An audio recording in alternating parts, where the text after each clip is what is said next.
Құрметті студенттер, оқытушылар, қонақтар. Ұялы телефондарыңызды сөндірулеріңізді, немесе дыбыссыз режимге қоюларыңызды сұраймыз.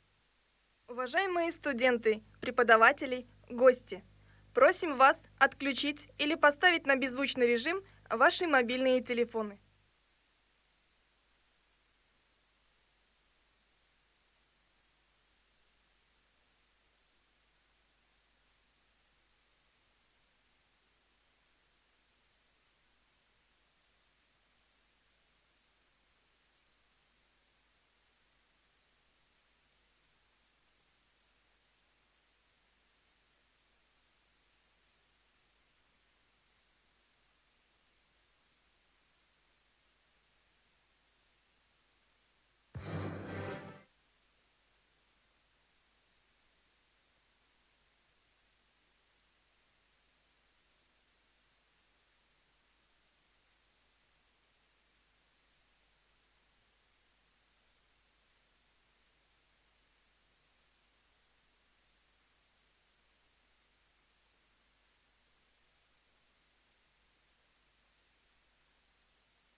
Армысыздар, қадірменді қонақтар және студенттер. Міне бүгін сайысымыздың 3-ші кезегіне қош келдіңіздер. Жалпы көңіл күйлеріңіз қалай? Кеше ғана алдарыңызда филология факультеті өнер көрсеткен болатын. Олай болса бүгін алдарыңызда химия факультетінің 3 ауыз нақыл сөз ертегісімен кемеңгер тобы өнер көрсететін болады. Барынша қолдап қошемет соғып отырайық, және де сіздерден өтініп сұрай кететініміз залдың тыныштығы, тәртіп деген әрине өзімізден басталады. Сондықтан да өздеріңіздің қатарластарыңыздың осы уақытқа дейін еткен еңбектерін еш кетпеуін тек сіздерге байланысты. Олай болса бүгін сайысымызға төрелік ететін Әділқазылар алқасымен таныс болыңыздар. Таныстыра өтейік. Ебіне Арыстанұлы Бөкетов атындағы Қарағанды университеті философия және психология факультетінің тәрбиесі жөніндегі декан орынбасары және әлеуметтік жұмыс және әлеуметтік педагогика кафедрасының аға оқытушысы Ахметолла Бегарыс Жұмабекұлы.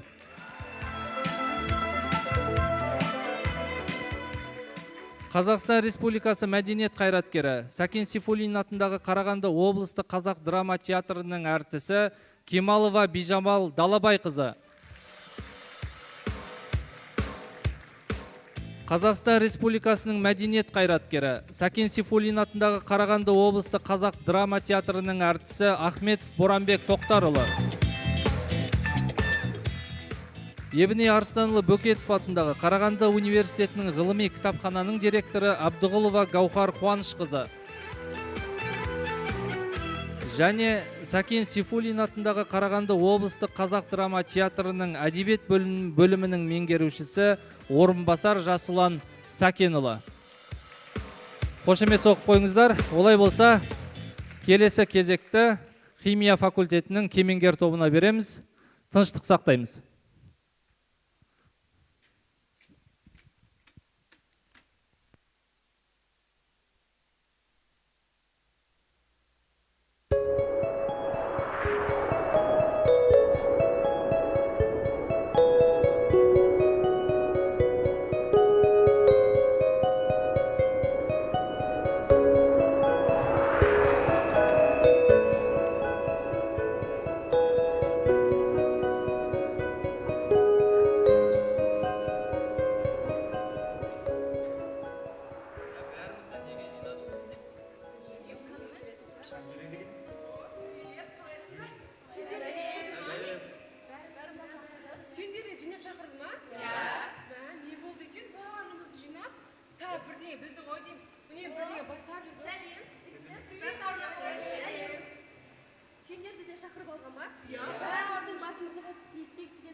Ұлдар, қыздар, тынышталыңдар, маған қараңдар. Мен керемет жаңалықпен келдім. Қандай? Білесіңдер ме, біздің университет Мағжан Жұмабаевтың 130 жылдығы мен Ахмет Байтұрсыновтың 150 жылдығына арнап керемет жоба ұйымдастырып жатыр. Қандай жоба? Бұл жоба бойынша әр факультет өз өнерін көрсетеді. Қане, біз не көрсетеміз? Өз өнерлеріңді ортаға салыңдар. Зейнеп, сен өзің керемет өлең оқымайсың. Мүмкін Мағжан Жұмабаев атамыздың бір өлеңін оқырсың. Қане, өнеріңді. Әй, мейлі, көрейік. Арыстандай айбатты, жолбарыстай қайратты, қырандай күшті қанатты, мен жастарға сенемін. Көздерінде от ойнар, сөздерінде жалын бар, жаннан қымбат оларғар, мен жастарға сенемін. Жас қырандар балапан, жайып қанат ұмтылған, көздегені көк аспан, мен жастарға сенемін. Талу бар ма сұңқарға, қажу бар ма сұңқарда, иман күшті оларда, мен сенемін жастарға. Шынымен де бұл күшті. Бірақ ойлашы, факультеттердің арасында ең студенттердің факультет, әрине бұл біздің факультет. Енді сонда үлкен ауқымды жобаға тек бір-ақ студент қатысқан жарамайды. Химия факультетінен тек қана қара өлең ғана шыға ма? Иә, барлығымыз қатысайық. Мүмкін Ахметтің мысалдарына көрініс қоямыз. Достар, уайымдамаңдар. Мен барлығын ойластырып қойдым. Біз ертегі құрамыз. Ертегі? Қандай ертегі? Ертегі тек жас балаларға тыңдайды ғой. Ешкім тыңдамайды ғой. Оян қасқыр көп білеміз ба сонда? Ертегі халықтың ұрпақтан ұрпаққа жалғасып келе жатқан асыл мұраларының бірі. Ертегі тәрбиенің айнымас көмекші құралы. Ол арқылы біз балаларға өмірлік құндылықтардан сабақ алуды, үлкен жетістіктерге жету жолдарын көрсетеміз. Өте дұрыс айтасың, Зейнеп. Бірақ қандай ертегі қоямыз? Уайымдамаңдар, мен оны да ұйымдастырып қойдым. Біз 3 ауыз нақыл сөз атты ертегіні құрамыз. Мағыналы ертегі секілді. Онда рөлдері қандай екен? Асықпаңдар, мен барлығын айтып беремін. Онда басты кейіпкер, мен олайша, басты жоқ, Аружан, асықпа. Онда басты кейіпкер Тәуекел есімді ер жігіт. Мен болам. Сразу айтайын достар. Мен болам. Асықпаңдар. Өзім бұл ертегіде басты рөл Тәуекелді алып шығамын. Және онда кербез ханым бар. Онда бұл рөлге тек мен ғана лайық екенмін. Демек бұл рөлде хан болсын, ханның әйелі болса, хан да бар шығар, иә? Иә, әрине. Арман болсын. Арманға келер анық. Ханның дәл өзі. Жоқ, достар, түсінікті. Ханды тапты. Ханның әйелі бар. Менде басты сұрақ бар бұл жерде. Қандай? Енді басты рөлде Тәуекел. Ол Тәуекелдің әйелісіз. Ол қалай болады? Оның сезімді меңзеп тұрғаны анық. Онда түсесіз. Иә. Бір сөзім болса, бір сөзім болса. Сонымен Тәуекелдің келіншегі де белгілі болды. Олай болса, ертегімізді бастайық. Жоқ, бірақ бізде киім жоқ. Жоқ, уайымдамаңдар. Бізде өз факультетімізде киімдер бар емес пе? Ал біз ше? Балмұздақтар билей салмай ма? Достар, бізде басты рөлдер де бар, хан да бар, ханның әйелі, бишілер де бар. Өздеріне мәлім, Ақнұр да бар, домбыра. Иә. Ертегі арасында күй қосайық. Иә, ертегіге күйді де қосайық. Қазақилықты көрсетіп тұрсын ертегі. Иә, сөйтейік онда. Жарайды, келістік. Онда киімдерімізді Тезірек ертегімізді бастайықшы. Бірақ киімді. жеден аламыз. Иә, бос киімдерді кие салайық.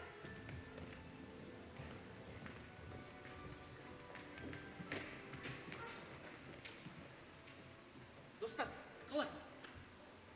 Басты рөлдегі Тәуекелге келемін бе? Иә, күшті ертіп Өте жарасымды. Мен нағыз ханның әйелі болдым ғой, иә? Иә, қас сұлудың өзі болдың. Достар, мен ше, мекенге келсін. Досым, таза нөкерге ұқсайсың. Иә, нөкер бола ғой. Екеуміздің киіміміз бірдей екен. Екеуміз нөкер болайық. Иә. болды сөз таластырмай ертегімізді бастаймыз Ал, бастаймыз. Жастарыңа барыңдар. Жарайды.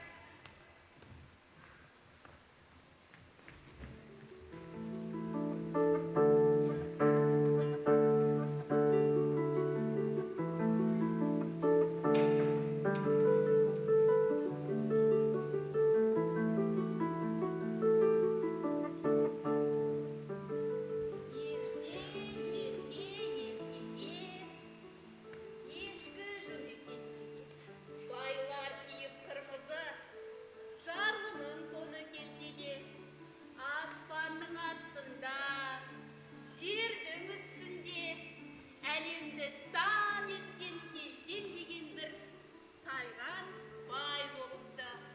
Бірнеше малшылары, құлдары болыпты. Күндердің күнінде байдың жалғыз баласы мал бағып жүріп,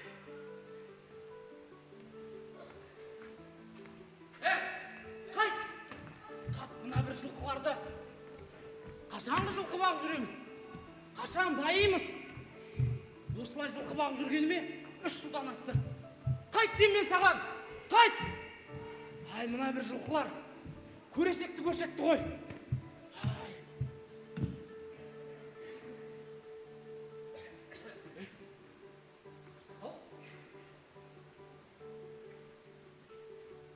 Ассалаумағалейкум, ақсақал. Ассалаумағалейкум, ақсақал. Ассалаумағалейкум, ақсақал деймін. Уағалейкум ассалам. Ей, ақсақал. Ақсақал. Жапан далада не істеп жүрсіз? Жапан далада не істеп жүрсіз деймін. Жапан далада не істеп жүрсің дейсің ба? Иә. Балам, мен елеуден еңсесін еңсеріп, алпысын асуын асып, кәр сүйегім сүйретіп, ел жерді аралап, көрген түйткелім. О, ақсақал. Ақсақал деймін. Көріп түйгеніңіз көп болса, бай болатын, өмірлік азық болатын насихат үйретіңізші. Ой, ақсақал, көріп білгеніңіз көп болса деймін. Бай болатын, өмірлік азық болатын насихат үйретіңізші деймін сізге. Насихат дейсің бе? Иә, ақсақал, насихат керек. Тегін дүниен қадыры болшы ме? Ақсақал, мен сізді түсіндім. Насихат үйретсеңіз, бір үйір жылқы берейін. Сонда отырып, құлағын сал, тыңдай ғой. Бірінші насихат. Сен су ішкен құдығына түкірме. Түсінді ме? Иә. Сен ертеңгі ас тастама. Түсінді ме? Иә. Үшінші насихат. Сен оң қолын жамандық бастаса, сол қолын жамандыққа араша боп, жамандықтан тыйсын. Осы насихат. Қоя тұр, ақсақал. Қоя тұр. Ақсақал, мұны айтқан 3 ауыз сөзіңіз анау бір үйір жылқыға тұрарлық па? Осы айтқан 3 ауыз насихатым. Осы айтқан 3 ауыз насихатым. Осы айтқан 3 ауыз насихатымды төп түркіне барып тыңдасан, ойлансан, кемелдіктің шынына шығарсын.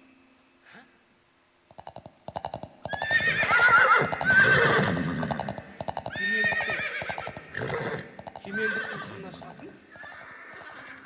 Ол қалай? Кемелдік? Жылқы қайда? Мына ақсақал, шынға бері ме? Аяққа кетіп болды. Құдайым-ау, мына болған жайтты әкеме қалай жеткізем? Әкемнің ойы қалай болады екен? Жауабы қалай болады екен? Қандай көзқараспен қарайды? Көрейік, нар тәуекел. Ассалаумағалейкум, әке. Уағалейкум ассалам. Малың жайы қалай? Әке, қырда жылқы бағып жүрген уақытында бір ақсақал келеді, өмірлік азық болатын, бай болатын насихаттармен бөлісіп кетті. Сол насихаттың сыйы ретінде бір үйір жылқы бердім. Қалған мал болса аман әкел. Ей, санасыз! Мен сені мұрагерім деп жүрсем, бір үйір жылқымды жоқ қылып. Сол бір үйір жылқыны алдыма алып келмейінше, көзіме көрінбегін. Тұр жоғал!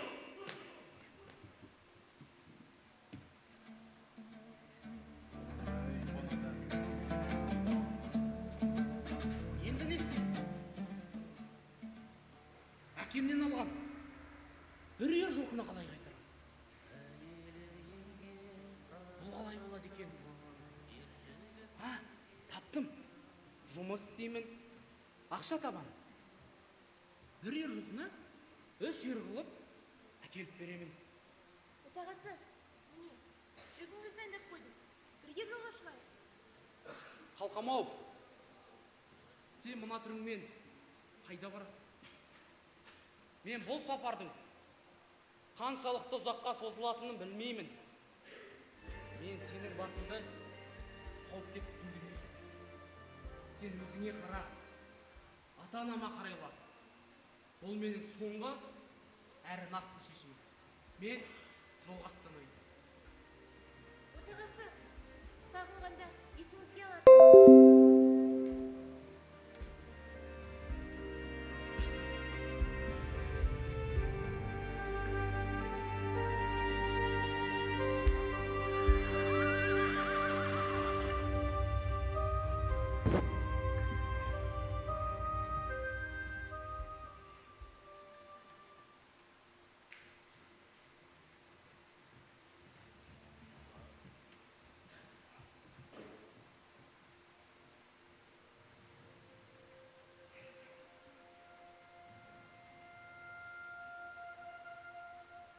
Таптар, азықта таусылды, суда бітті.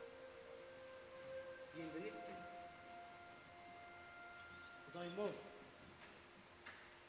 не деген керемет шаһар. Мүмкін осы шаһарда жұмыс істеп, әкемнен алған бір үйір жылқыны қайтаратын шығармын. Көрейік. Ассалаумағалейкум. Қайда? Ассалаумағалейкум, ханем. Уағалейкум ассалам. Мен шаһарымда не істеп жүрсің? Не іздеп жүрсің? Не дейді? Мен саған сұрақ қойдым. Жауап бер. Ханем, сіздің шаһарыңызға келген бас себебі жұмыс істейін бе деп едім. Егер де сіздің шаһарыңыздан маған лайық жұмыс табылса, Сен сияқтыларға менің шаһарымда жұмыс жоқ. Ханем, неге олай дейсіз? Өзіңізге мәлім, менің сарайымның алдында күзетші жоқ. Ойланып көрсеңіз қайтеді? Жарайды. Сен сияқты адамға да жұмыс. Бүгіннен бастап ханшайым сарайын күзетесің. Жұмысқа кіресің. топ тақсыр. Ханем, олай болса, сіз тынығып алыңыз. Мен сәлден кейін барам. Жақсы.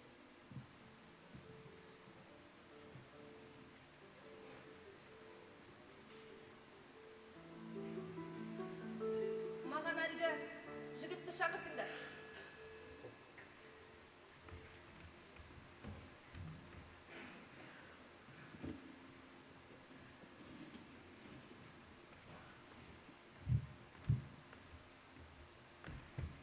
Болсыңдар. Ханем, шақыруыңыз бойынша келдім. Жаныма жайғас. Хоп.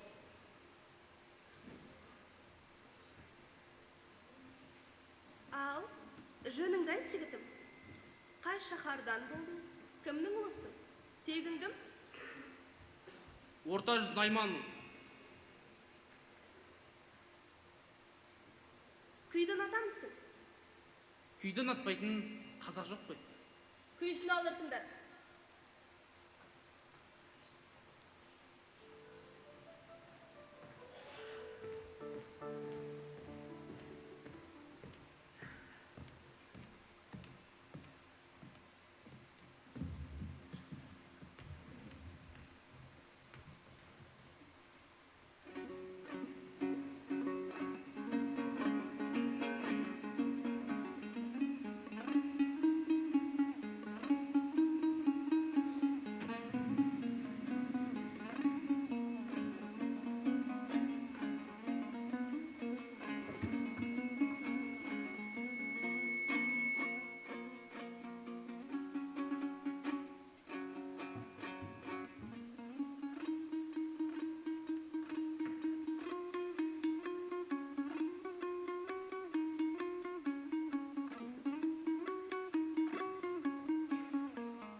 Ханым, рұқсат етсеңіз, мен жұмысыма кірісейін. Жарайды.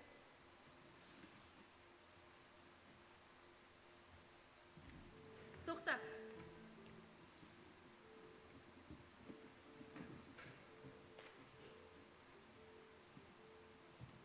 Жігітім, сізді алғаш көрген күннен ақ ұзақ бақылап жүрмін. Бой десе бойың, ой десе ойың бар. Сымбаттысың, көріктісің. Қаласаң, мен сен деп болайын. Танимын, сіз кто отыр? Жақсы. Кешке сені сарайдың артында күтем. Жауабыңды сол уақытта берерсің. Боссың. Тәуекел, қаншайым сен кішкене үшін шақырды. Досым, саған қалай жеткізерімді де білмей тұрмын.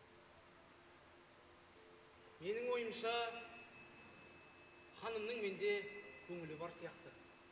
Ей, тәуекел, басыңа бақ түсіп қонды деген осы. Қас сұлудың өз алдынан келіп тұрғанда, үйдесіне итергенің жарамас. Ойлан, тәуекел, ойлан. Білмеймін, досым, білмеймін.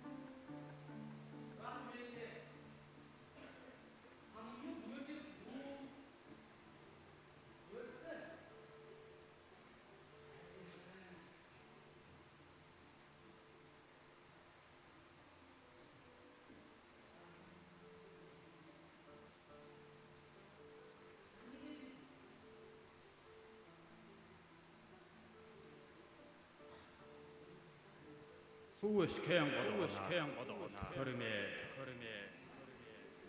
Су ішкен құдығына көрме. Су ішкен құдығына көрме.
жаманшы мені қойнына алмақшы. Ол жетесіз хандығыңызға кіріп қана қоймай, маған келгеннен ақ көз қырын салыпты. Қайттай, не сұмдық? Менің қаншайыма тиіскен емес. Менің қаншайыма тигенім бәрі. Тек өлімді деді. Ал оның өлімі тірідей, өрте өлді. Тірідей өрте. Ризасың ба? Ризамын, ханем.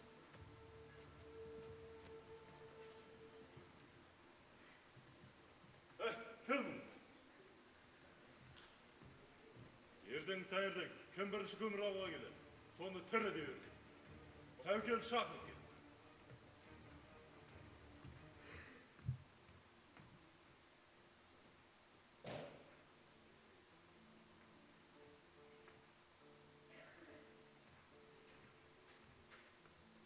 Қанем, шақыруыңыз бойынша келіп тұрмын.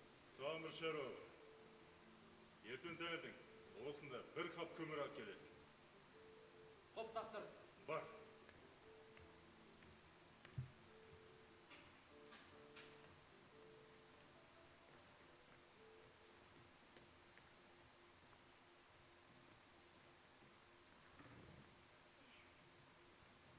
Бұл өлке біздің ауыл жайлаған жер ой, желіге асау құлын байлап. Ей, ұлым, мұнда кел, дәмнен ауыз тиіп кел. Амансыз ба, апа? Қалыңыз қалай? Кешіріңіз, ханның тікелей тапсырмасымен кетіп барам. Келесі жол ішерміз. Жоқ, асыра қарағым, наннан үлкен емес шығарсың. Апа, келесі жолы. Ертеңгі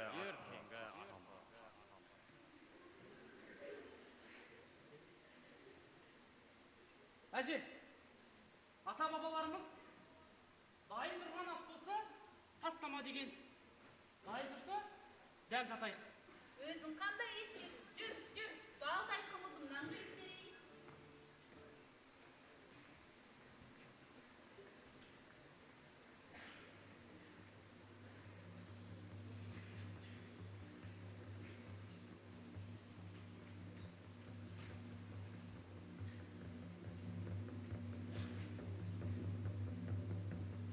Әлгі жас жігіт қайда?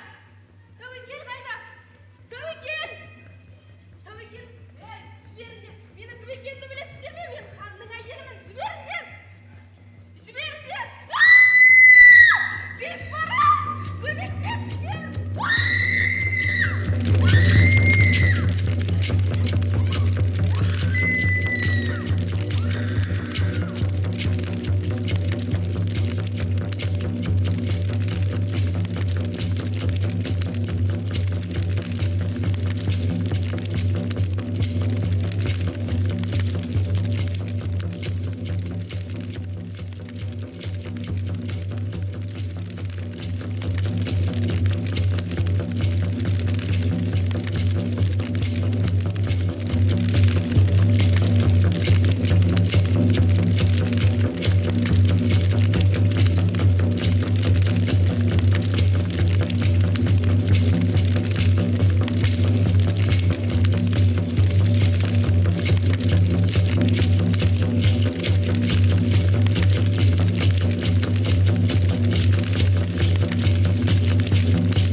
Апа, асыңызға үлкен рахмет.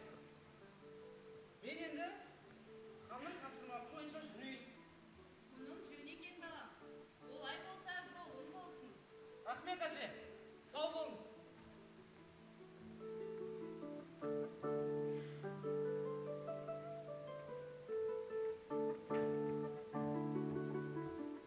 Міне, тапсырмаңыз бойынша ханшайымды өте жүрдім. Өйт!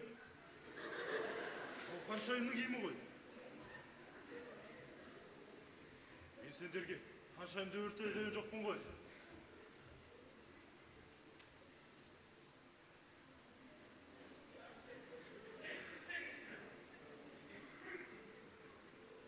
Мә алдым. Тәуекелді шақырып келдім.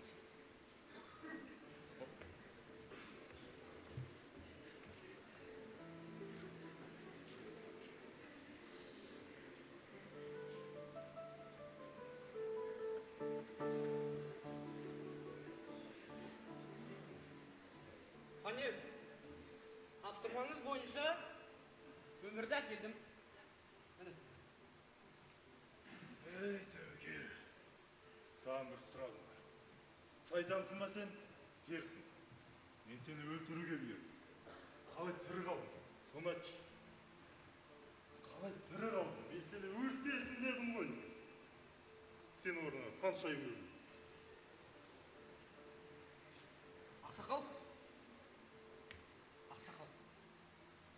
Ақсақал маған нақыл сөздер айтты. Нақыл сөздер үйретті. Анем, Не деген сөз? оның ешқандай сыры жоқ.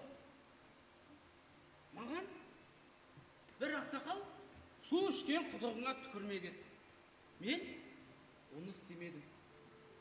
Екінші айтты. Ертеңгі асты тастама деді. Оны да істемедім. Көріп тұрғаныңыздай, осы ақсақалдың айтқан ақыл сөздерінің арқасында алдыңызда тұрмын.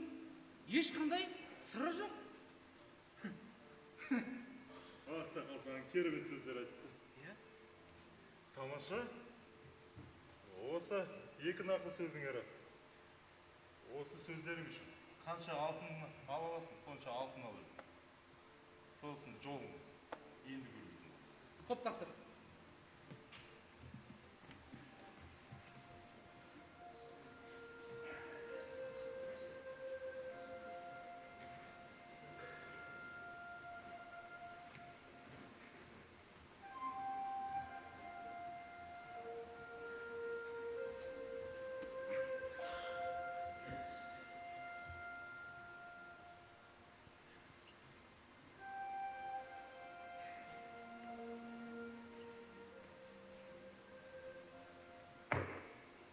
Ей, қалқам-ау, сенің бұл не қылығың? Мен далада теңтіреп жұмыс істеп жүрсем, сен отырсың, оңаша жас жігітпен. Оң қолын жамандық бастаса, сол қолын араша боп жамандық тағдырсың. Отағасы, бұл шынымен де сіз бе? Маған құлақ салыңыз. Мен сізге айтайын. Сіздің мұныңыз дұрыс емес. Мен сіз кеткенде өзіңізге мәлім кеткен естедім. Кеткеніңізге 15 жыл болды. Есептеп қараңызшы. Бұл сіздің ертіп қойған ұлыңыз ғой. Рас па? Рас. Балам. Әке, Балам. әке.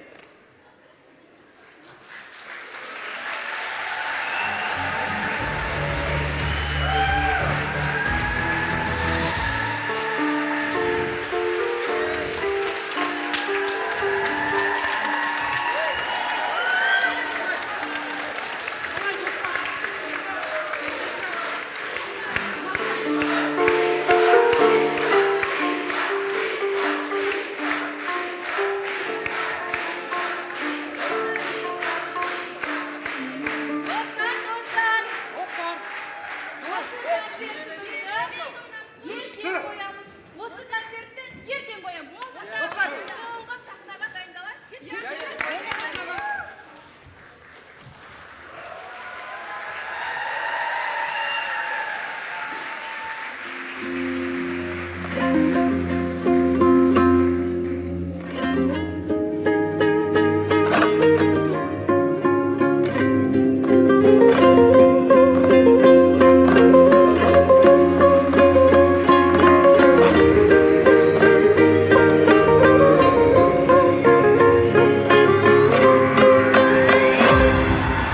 Қазақ деген халықтың баласымын, баласына беретін барасылын. Менің көрші қиналып інісінің, тілін алып өсетін ағасының. Қазақ деген халықтың баласымын, жағасынан алмайтын данасының.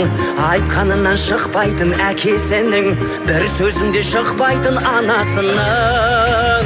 Қазақ деген халықтың баласымын, алда талай алынар барасуым. Арман жолым, жүрерім бақыт жолы, мүмкін емес сол жолда адасуым. Қазақ деген халықтың баласымын, алда талай алынар барасуым. Арман жолым, жүрерім бақыт жолы, мүмкін емес сол жолда адасуым. Қазақ деген халықтың баласымын. Залға тарап кетпеулеріңізді өтінемін. Халқын мақтан ететін әр жерлерде салтын сақтап жүретін бабасының. Қазақ деген халықтың баласы. Көңіл күйлеріңіз қалай? Олай болса, ортаға химия факультетінің химиялық технология және мұнай химия кафедрасының профессоры Тәтеева Алма Баймағамбетқызын ортаға шақырамыз. Алда талай алынар барасуым, арман жолым жүрерім бақыт жолы, мүмкін емес сол жолда.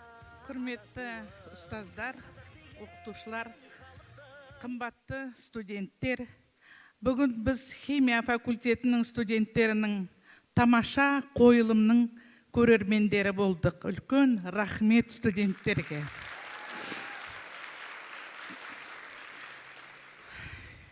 Мен өз ризашылығымды, осы қойылымды көмектесіп, басшылық етіп, студенттерге бағыт беріп отырған Қарағанды академиялық театрының, Сәкен Сейфуллин атындағы академиялық театрының артисіне Мәліков Мақсатқа алғысымды білдіремін.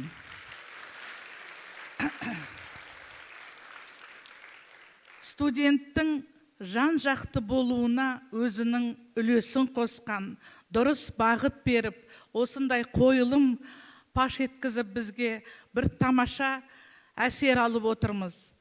Сонымен қатар осы шараны ұйымдастырушыларға үлкен алғыс айтамын.